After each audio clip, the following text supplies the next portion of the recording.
One of the most important things in the month of Ramadan is a dua. It's constantly making dua. Constantly making dua in the court of Allah Jalla wa Ala. And to feel anxious, to feel this anxiety, to worry about the acceptance of Ramadan. This is another problem. We don't think about acceptance of Saum. We think we didn't eat, we didn't drink, the Saum is complete, now we will eat. We've done iftar, it's all accepted.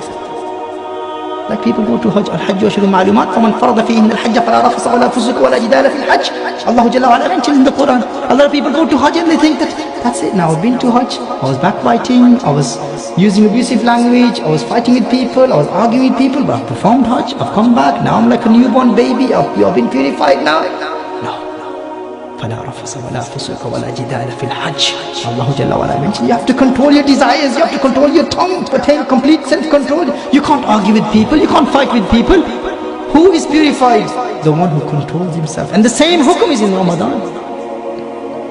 The same hukum is in Ramadan.